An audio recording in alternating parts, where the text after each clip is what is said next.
Chers amis, bonjour. Le thème que je vais traiter aujourd'hui est le suivant. Qu'aurait fait un roi pour la guerre en Ukraine? Qu'aurait fait un roi confronté à cette guerre entre la Russie et l'Ukraine?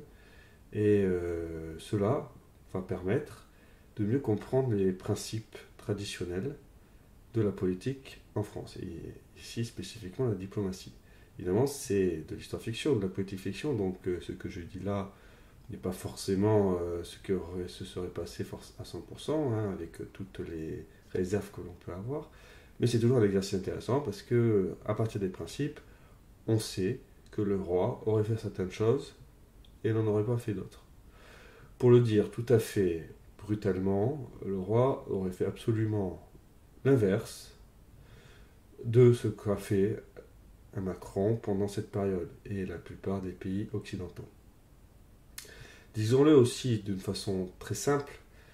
Disons que ce sujet d'ailleurs est peut-être plus simple à appréhender que d'autres, puisque nous sommes, heureusement, j'allais dire, encore un peu familiers de ce que c'est que la diplomatie traditionnelle en France et royale, même si cette diplomatie ancienne et traditionnelle a été démantelée ces 30 dernières années, et peut-être qu'on peut dire que le dernier acte un peu royal de cette diplomatie française fut le refus de Chirac d'aller en Irak. Mais pour le dire très simplement, la diplomatie royale correspondrait grossièrement à ce qu'on appellerait une politique gaulliste. En fait, cette appellation n'est pas exacte, puisque la politique gaulliste n'est qu'un reliquat, ou plutôt une imitation, une tentative de continuer la politique capétienne, la diplomatie capétienne, telle que d'ailleurs l'avaient souligné des auteurs comme Jacques Bainville et Maurras. Et sous cet aspect, il faut dire qu'après la Révolution, la diplomatie fut un des secteurs, disons, où la grande tradition a continué. Évidemment, en fonction des volontés politiques, c'est-à-dire aussi des régimes, il y a eu des hauts et des bas, et des grands bas, par exemple pendant la Troisième République et la Quatrième République, qui ont été une succession d'erreurs monumentales et qui se sont éloignées de la tradition française et royale.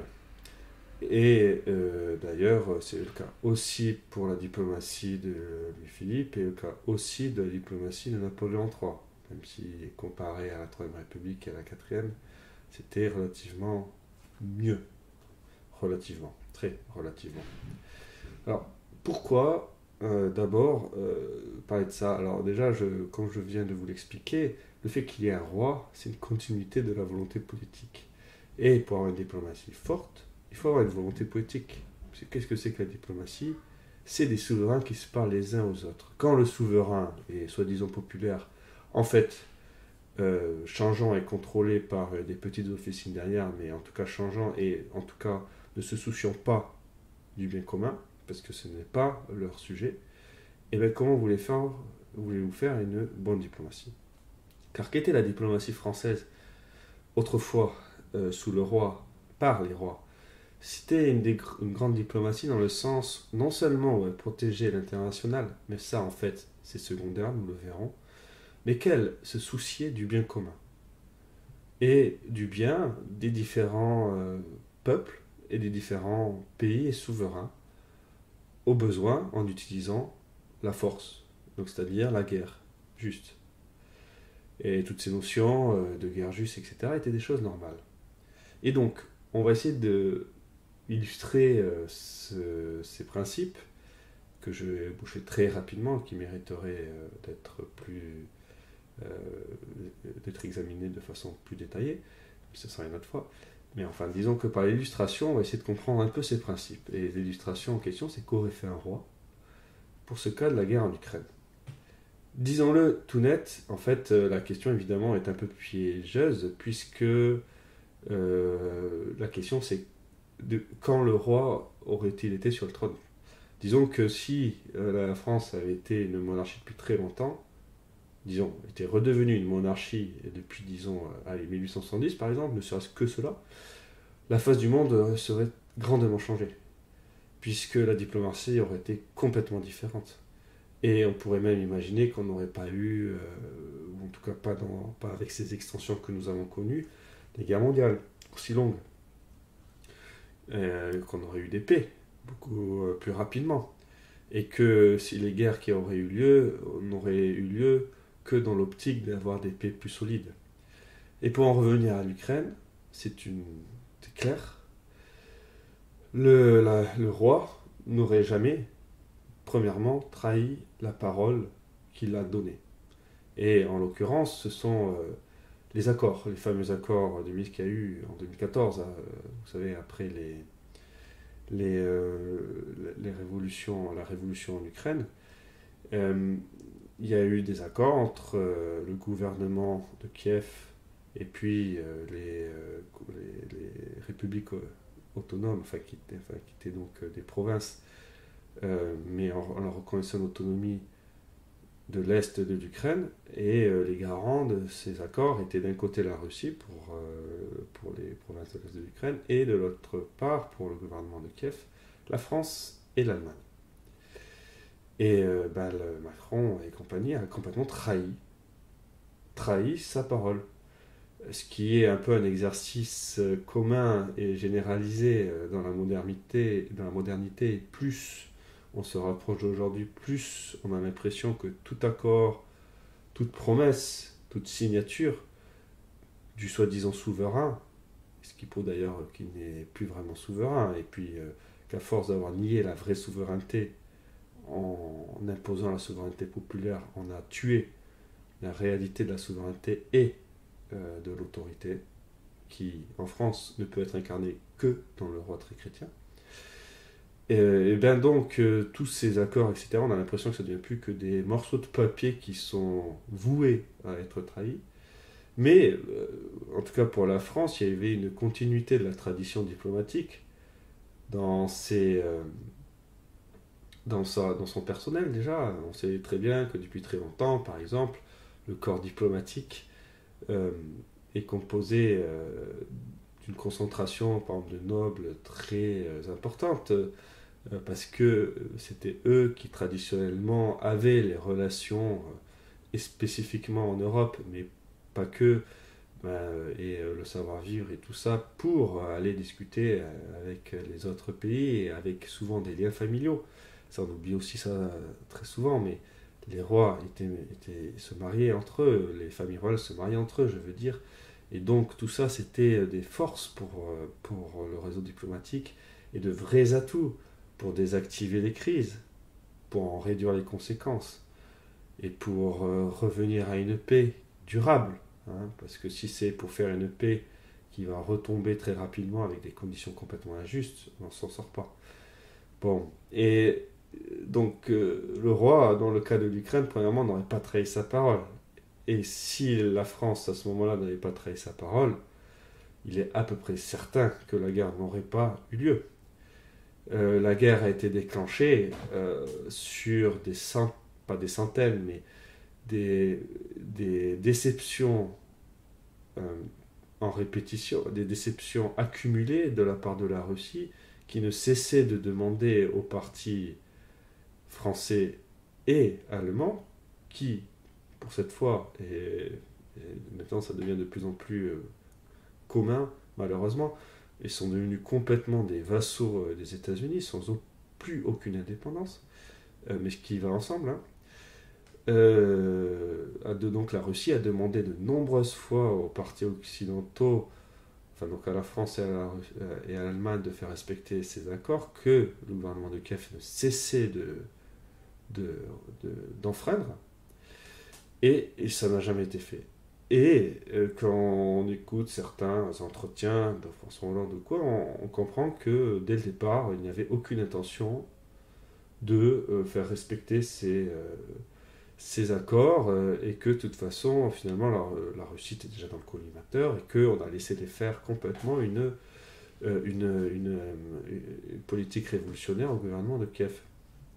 Évidemment, un roi, du fait même que c'est héréditaire, du fait même qu'il engage sa signature et celle de toute sa famille, et derrière celle de tous les Français, n'irait pas trahir sa parole.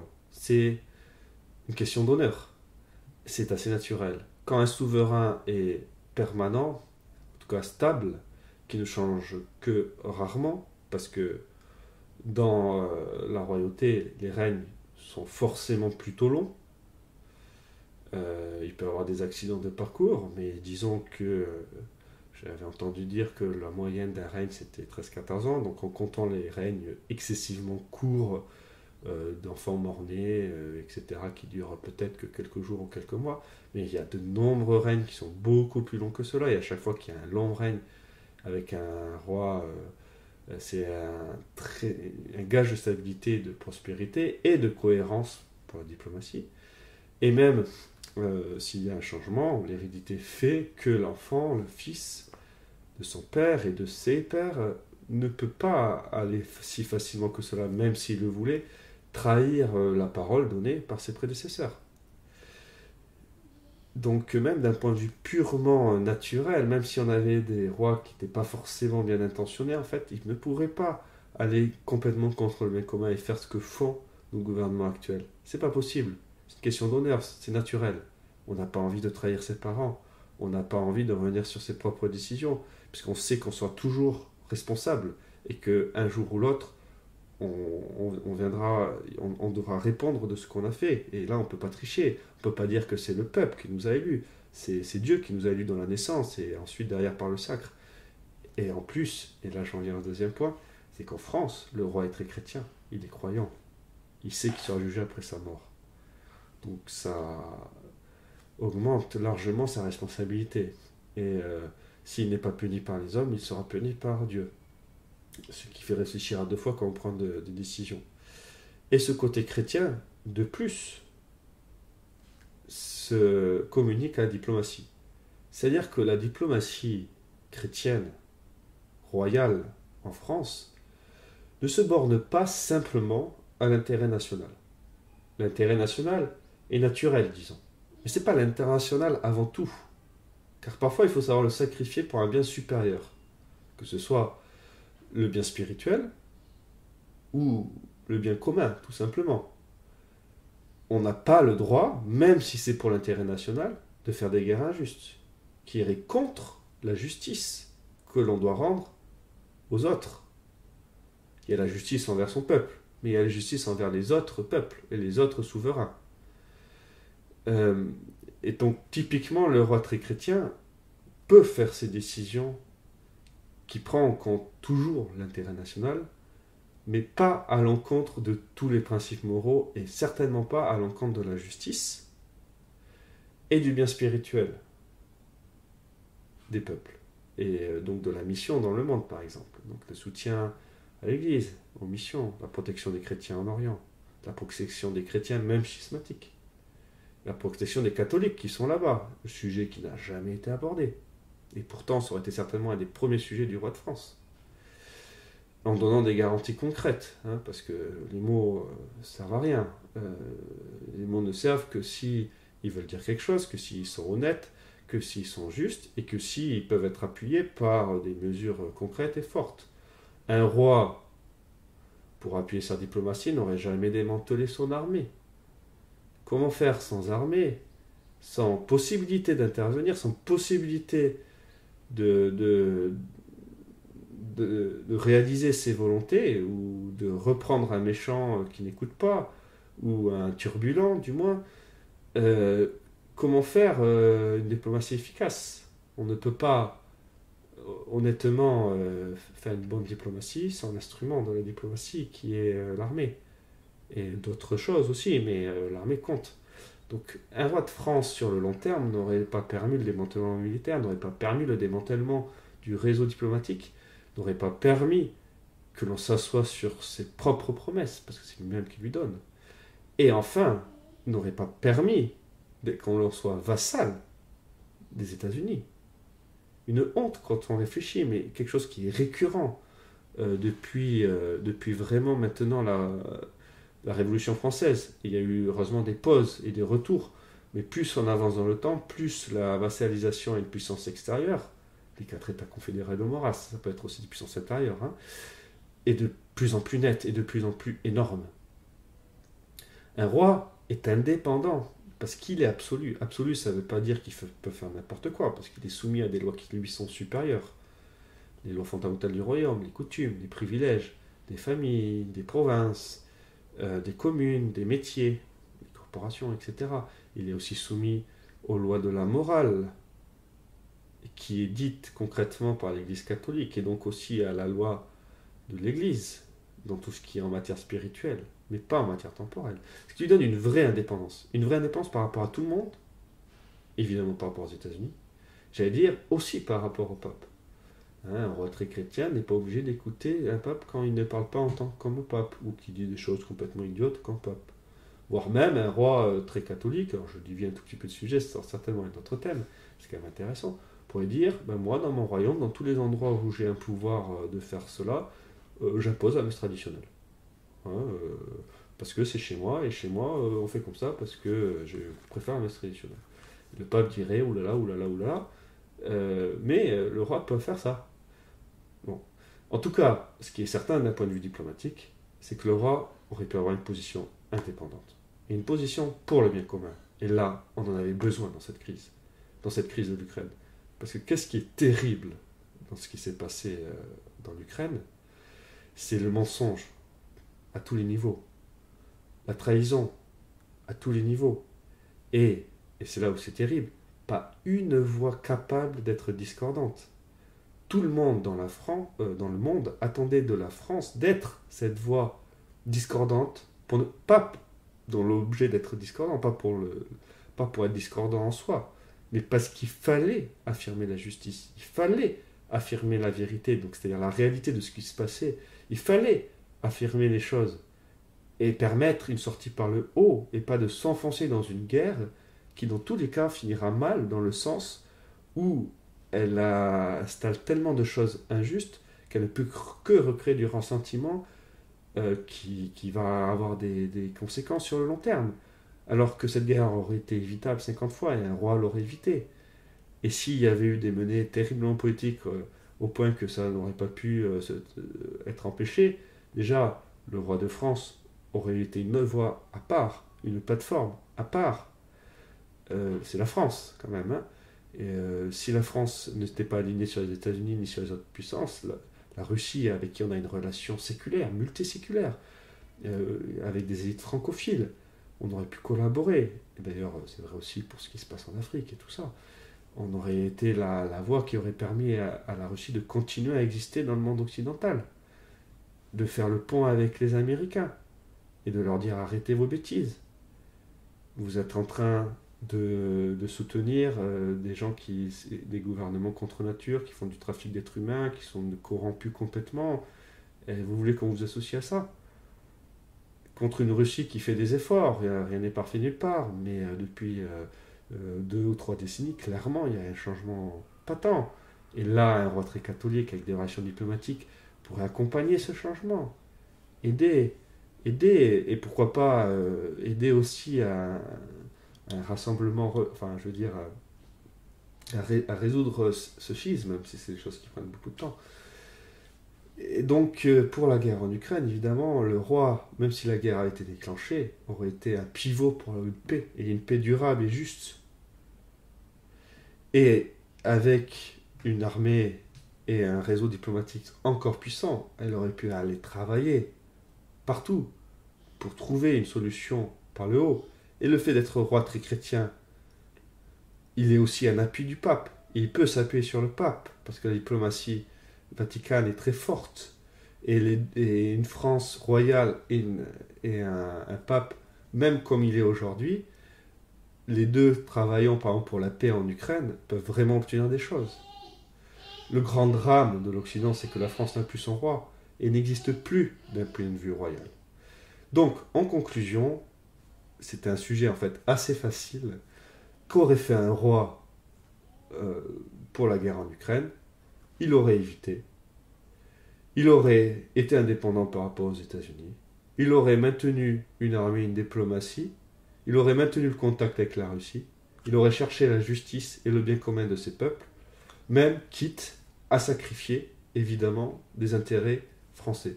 Parce qu'on imagine très bien que du côté américain, etc., on arriverait avec la menace de tout ce que vous voulez comme mesure économique, etc.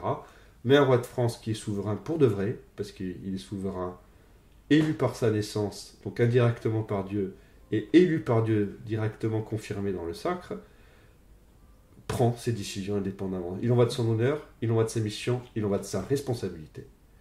Donc c'est clair, vive le roi, et vivement une restauration.